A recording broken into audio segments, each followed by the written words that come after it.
Queridos irmãos, hoje nós vamos falar sobre a vida de Santa Cecília, Virgem e Mártir.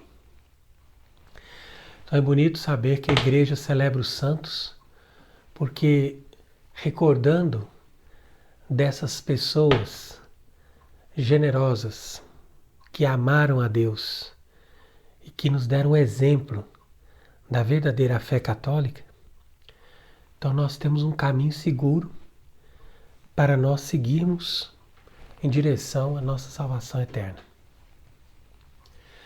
E hoje nós podemos nos lembrar da Virgem Santa Cecília. Inclusive nós fizemos uma homilia no ano passado falando desta união da Virgem e do Papa. Então, isso é uma união espiritual que muito colabora para a Igreja, porque o Papa representa a mais alta hierarquia. Então é aquele que é chamado de vigário de Cristo. Então quer dizer que ele sustenta com o seu ministério petrino, que nós chamamos ministério petrino, quer dizer que vem de São Pedro, ele sustenta todo o governo da Igreja. E por isso, Deus assiste o Papa com a proteção divina para que o Papa seja sempre imaculado no ensinamento da fé e da moral. Então isso que é a diferença da Igreja Católica verdadeira e de todas as falsas igrejas. A Igreja Católica verdadeira, ela tem sempre aquele Papa que nos dá o ensinamento fiel, perfeito da fé católica. Então, sendo a Igreja imaculada, ela é representada pelo Papa na sua infalibilidade. E ao mesmo tempo ela é representada pela Virgem que, conservando o seu corpo imaculado, ela, de certa forma, é uma figura da Igreja para que nela a Igreja seja representada e a Igreja seja visível. Então, claro que cada pessoa, cada batizado é membro da Igreja e representa de alguma forma a Igreja. Mas aqui nós falamos desta ligação da Virgem e do Papa e mostramos a importância das virgens para interceder pela hierarquia e ao mesmo tempo mostramos a importância da hierarquia como fonte dessa sabedoria, desse governo e desse ensinamento que nos dá o caminho seguro para seguir a palavra de Deus. Então são duas coisas que não fazem parte do protestantismo. Então você pode perceber que o protestantismo ele rompe com essas estruturas hierárquicas e ao mesmo tempo rompe com essa dimensão mística da pessoa que se consagra, da pessoa que fica celibatária ou que fica virgem por amor ao reino dos céus. Tudo isso porque o protestantismo faz questão de entrar numa religião horizontal. Uma religião horizontal quer dizer o quê? Tudo igual e tudo voltado para alguma coisa que esteja nessa vida.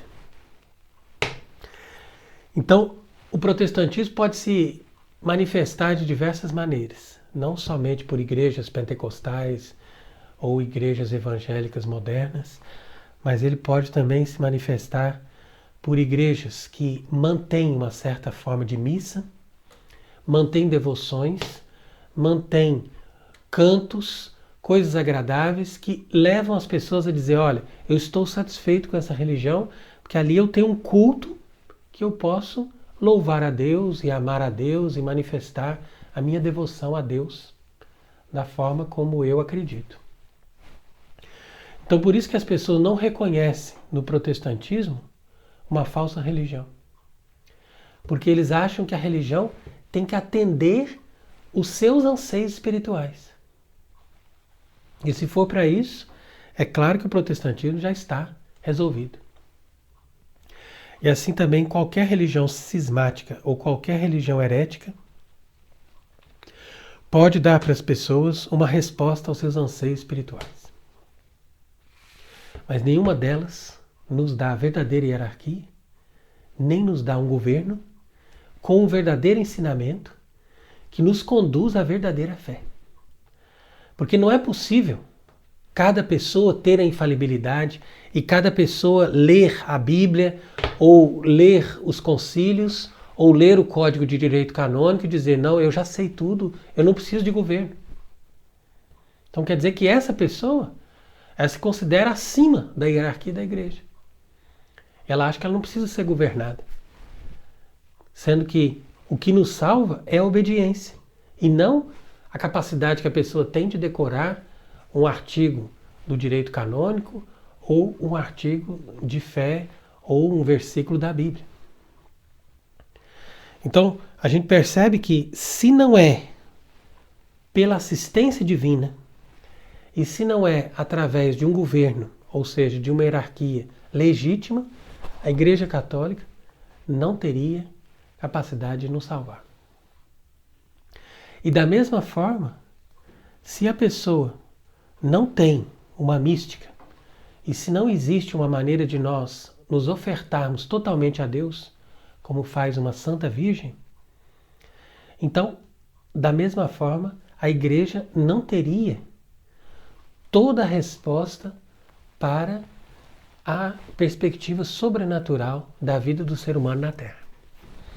Por isso que é muito bonito uma frase que Santa Cecília disse para o seu cunhado Tibúrcio.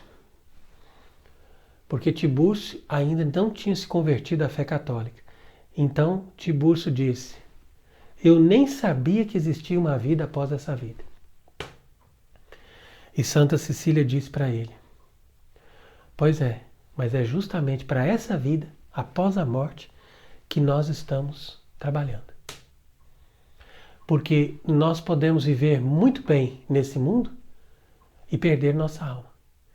Mas quando nós queremos ganhar a vida eterna, é preciso nós perdermos essa vida desse mundo.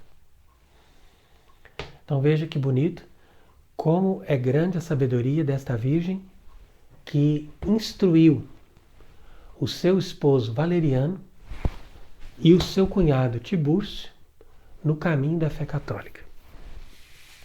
Então, para quem não conhece, essa história de Santa Cecília é muito impressionante justamente porque ela foi dada em casamento para Valeriano.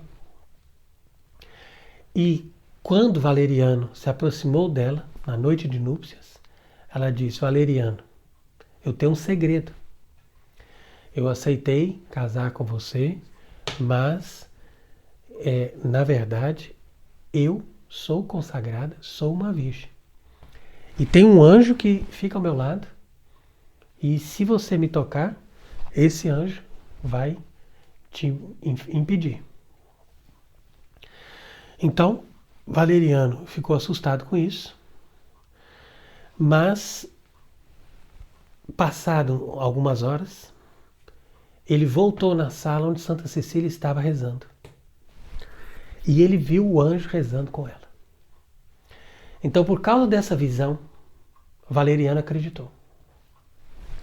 Então, você veja que foi bonito porque Valeriano se sentia triste porque ele pensava, mas eu casei com essa moça, agora ela já não quer nada comigo e quer ser virgem, quer continuar virgem. Então ele ficou confuso. Mas Deus permitiu que isso acontecesse porque, através disso, Valeriano iria receber a fé.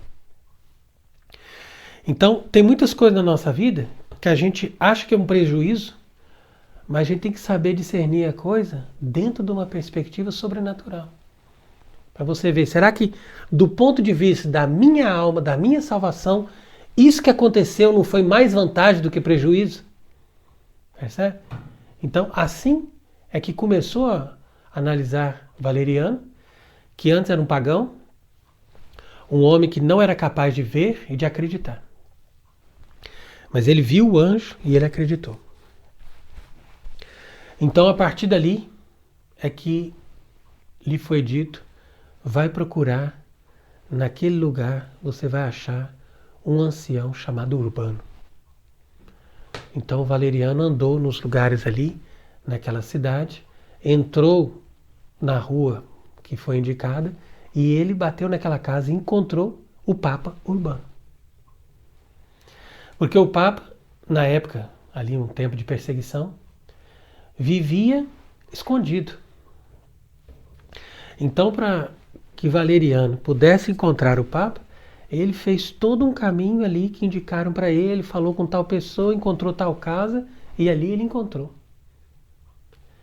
E esse Papa diretamente instruiu Valeriano na fé católica. Explicou para ele o credo, explicou para ele toda a doutrina, falou para ele, ó, tem que fazer assim e tal, viver dessa forma para agradar a Deus. E Valeriano então se conformou a todos os ensinamentos que ele recebeu do Papa Urbano e ele então se preparou para o batismo. Só que depois que Valeriano acolheu a fé, ele foi falar com seu irmão. E o seu irmão Tibúrcio não acreditava. Ele era completamente cético. E através do ensinamento de Valeriano e também de Cecília, foi que Tibúrcio foi aprendendo um pouco mais sobre a religião. Mas no começo ele foi muito resistente. Tanto que quando eles falaram, olha, você tem que ir encontrar Urbano, ele vai te explicar sobre a fé, etc. E ele disse, mas esse Urbano não é o bispo dos cristãos? Daqui de Roma? Ele disse, pois é ele mesmo. Ah, mas eu já ouvi falar que ele tem 2 processos contra ele. E que ele está fugido. Porque senão ele vai preso. Então, quer dizer, é interessante esses diálogos, assim, é interessante a gente perceber como que essas coisas se davam na época. Nós estamos falando do século III, que a igreja era uma igreja, vamos dizer assim, considerada criminosa. Ser cristão era considerado ser criminoso. E a pessoa que era membro da hierarquia da igreja era considerado uma pessoa mal vista. Então, quando Tibúrcio ouviu falar que o bispo Urbano era uma pessoa importante, uma pessoa que tinha muitos ensinamentos para dar para ele, ele logo reagiu dizendo, não, mas eu não vou procurar esse homem, porque esse homem é considerado um criminoso. E ele tem 2 processos contra ele. Se ele for encontrado, ele vai ser levado à pena de morte.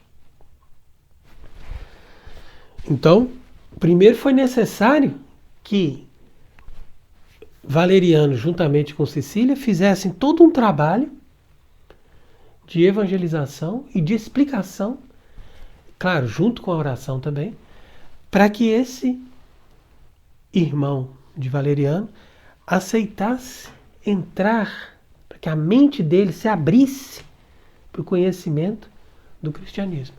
Que a princípio o cristianismo era considerado uma religião de pessoas que estavam à margem da sociedade. Então, foi todo um esforço, mas por fim, pela graça de Deus, ele também acolheu. E os 2 foram batizados por Urbano, Tibúrcio e Valeriano. E justamente por ocasião do batismo, Cecília ficou muito feliz, mas pouco tempo depois veio a perseguição. E tanto Cecília quanto Valeriano e Tibúrcio foram martirizados. Então os sofrimentos, as torturas, as coisas cruéis que atingiram essas pessoas mostram o quanto era grande no coração deles o amor a Deus.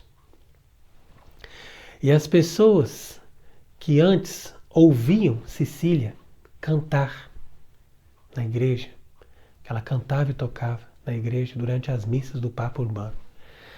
Então essas pessoas, quando Cecília estava ainda machucada, ferida, bastante tempo ela demorou ali para morrer, e muitas pessoas ouviam a canção de Cecília, que na verdade era a expressão do seu sofrimento, das suas dores, que que ela estava ali sofrendo esses tormentos, sofrendo todas essas torturas e oferecendo aquele sacrifício por amor a Cristo.